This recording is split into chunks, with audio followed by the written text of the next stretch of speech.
Hallelujah, praise the Lord. ஆண்டவராகிய இயேசு கிறிஸ்து நாமத்தினாலே உங்களை வாழ்த்துகிறேன். கர்த்தர் உங்களை ஆசீர்வதிப்பாராக. இன்றைய நாள் மெய்ப்பனின் சத்தம், சங்கீதத்தின் புஸ்தகம் 34 அதிகாரம் 4 நான் கர்த்தரை தேடினேன், அவர் எனக்கு செவி கொடுத்து என்னுடைய எல்லா பயத்திற்கும் என்னை நீங்களாக்கி விட்டார். நான் கர்த்தரை தேடினேன், அவர் எனக்கு செவி கொடுத்தார். நான் கர்த்தரை தேடினேன், அவர் எனக்கு செவி கொடுத்தார். என் அன்பு தேவனுடைய பிள்ளையே, நிறைய பிரச்சனைகளுக்கு தீர்வு நமக்கு உடனடியாக கிடைக்கிறதில்ல. பெரிய பிஸ்னஸ் மேன்கெலாம் நிறைய பேருக்கு சில விஷயத்தை ஹேண்டில் பண்ண முடியல, அதுக்கு ஒரு தீர்வு கொடுக்க முடியல. ரோட்டில் ஒரு தள்ளுவண்டி கடைக்காரன் ஒரு பானிபூரி கடை வச்சுருக்கான்னு சொன்னால் அவனுடைய பிஸ்னஸ்க்கு அவன் அங்கேயே தீர்வு எடுத்துட முடியும்.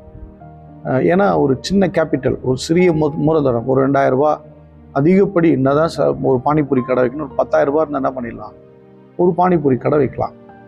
அந்த பானிபூரி கடையில் வருகிற ஏதோ ஒரு பிரச்சனை, அந்த பொருள் நல்லா இல்லை, இல்லை அந்த சுண்டல் சரியில்லைங்க, இல்லை அந்த மசாலா சரியில்லை, இல்லை அங்கே இருக்கிற ஏதோ ஒன்று சரியில்லை அப்படின்னு சொல்லும்போது அதை அங்கேயே தீர்வு கண்டுடலாம், இல்லை தூக்கி போட்டுடலாம், வேறு ஃப்ரெஷ்ஷாக வாங்கி வைக்கலாம், இல்லை அந்த இடத்த அழகுபடுத்தலாம், கொஞ்சம் போனால் ஒரு 4 சேர் போட்டு இன்னும் கொஞ்சம் பார்க்குறதுக்கு வசீகரிக்கக்கூடிய வேலையை செய்ய முடியும். உண்மைதானே? இது ஒரு சின்ன பிஸ்னஸ். இதே ஒரு பெரிய ஒரு பெரிய ரெஸ்டாரண்ட் அப்படின்னு வச்சுக்கோமே, அது உடனடியாக தீர்வு கொடுக்க முடியுமான்னா தீர்வு கொடுக்க முடியாது. ஏன்னா இது இங்கே சிங்கிள் மேன் ஆர்மி.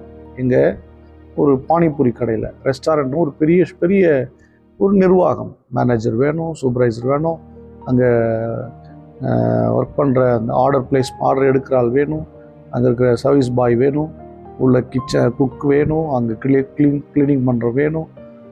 எல்லாத்துக்குமே ஆள் அங்கே தனித்தனியாக தேவைப்படுகிறது, அவங்க யூனிஃபார்ம் எல்லாமே தேவைப்படுகிறது. அப்போ அந்த நிர்வாகத்தை கவனிக்கக்கூடிய எல்லா வேலைகள் பெரிதாக இருக்கிறது. இதுக்கு சொல்யூஷன் என்ன பண்ண முடியும்? ஒன்றும் பண்ண முடியாதுல்ல. அப்போ அதற்கு தான் என்ன பண்ணோம், அந்த கன்சல்டன்ட் வச்சுருப்பாங்க. கன்சல்டன்ட் கிட்ட பிஸ்னஸ் ஐடியாஸ் கொடுக்கறதுக்கு, இல்லை நல்ல செஃப் வேணும்னா, நல்ல செஃப்க்குன்னா அதுக்கு ஒரு குறிப்பிட்ட ஒரு கன்சல்டன்சி இருக்கும். ஒவ்வொன்றுத்துக்கும் ஒரு ஆள் தேவையான ஆள், லேபர் கிளாஸ் அவுட் ஆஃப்லேருந்து எடுக்கணும், சீப்பாக இருக்கணும் லேபர். இப்போ இது மாதிரி விஷயங்களை சில கன்சல்டன்சி இருக்கிறாங்க, சரிதானே? அதை வச்சு தான் ஒரு நிர்வாகத்தை ரன் பண்ண முடியுது. அப்போது எல்லாத்தையும் அவங்கள அப்படியே எல்லாத்தையும் சிறப்பாக செய்தும் பிஸ்னஸ் இல்லை, டேஸ்ட் இல்லை பார்க்குறது பில்டிங்கோட அமைப்பு சரியில்லை, இல்லை மெயினில் இல்லை, பக்கா பிளேஸில் மாட்டலை, இப்படி நிறைய இருக்குது பாருங்கள். அப்போது தீர்வு காண முடியல. ஆனால் என் அன்பு தேவனுடைய பிள்ளையே, தேவனுடைய சமூகத்தில் நீங்கள் காத்திருக்கும் போது தேவனே உங்களுக்கு எல்லா காரியத்திலையும் தீர்வு கொடுக்கிறவராக இருக்கிறார். நான் கர்த்தரை தேடினேன், அவர் எனக்கு செவி கொடுத்தார். நீங்கள் கர்த்தரை தேடும்போது அவர் உங்களுடைய ஜெபத்திற்கு செவி கொடுப்பார்.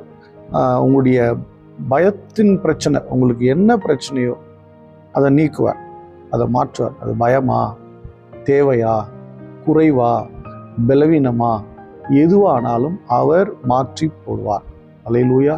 அதை நீங்கள் ஆக்குவார். அதை விட்டு உங்களை ஒன்று அதை அகற்றுவார், இல்லை உங்களை அங்கேருந்து அகற்றி கொண்டு போயிடுவார். அதனால் நீங்கள் யாரை கூப்பிட்டுருக்கிறீங்க? தேவனை கூப்பிட்டுருக்கிறீங்க. தேவன் பேரில் நம்பிக்கை வச்சுருக்கிறீங்க. உங்கள் நம்பிக்கை யார் பேரில் இருக்குது? கொஞ்சம் பாருங்கள். நீங்கள் யாரை நீங்கள் தேடினீங்க? சொல்யூஷனை வெளியாள்கிட்ட தேடினீங்களா, தேவனிடத்தில் தேடினீங்களா? வேதாகமம் நிறைய பிரச்சனைகளுக்கு தீர்வை கொடுத்துருக்கிறது, நிறைய பேருடைய வாழ்க்கைக்கு தீர்வை கொடுத்துருக்கிறது, நிறைய பேருடைய எதிர்காலத்திற்கு தீர்வை கொடுத்துருக்கிறது. அப்போது தேவ சமூகத்தில் நீங்கள் வரும்போது கர்த்தர் வார்த்தையினாலே பேசுவார்.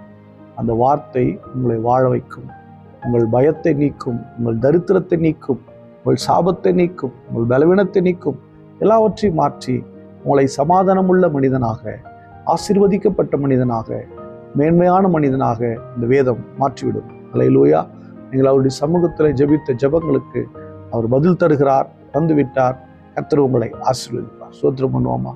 ஸ்தோத்திர ஆண்டவரே, நாங்கள் உம்மை தேடும்போது எங்கள் ஜெபத்தை நீர் செவி கொடுத்து கேட்கிறீர், அதற்குண்டான பதிலையும் கொடுக்கிறீர் ஆண்டவரே. ஸ்தோத்திரம் ஸ்தோத்திரம் ஸ்தோத்திரம்.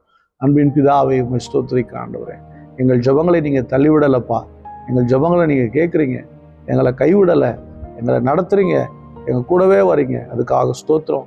பார்க்கிற உங்களுடைய பிள்ளைகளுடைய ஜெபங்களுக்கு பதில் தாங்க ஆண்டவரே. ஸ்தோத்திரப்பா. உடைய பிள்ளைகளாகி நாங்கள் உண்மை ஒருமித்து உயர்த்தும்படியாய் எங்களுடைய ஜெபங்களுக்கு பதில் கொடுத்து எங்களை ஆசீர்வதிங்க. பார்க்கிற ஒவ்வொருவரையும் கைவிடாது இருப்பிறார். ஏசு கிறிஸ்துவின் நாமத்தினால் ஜெபிக்கிறேன் ஜீவனுள்ள நல்ல பிதாவே. ஆமென். God bless you. Bye bye.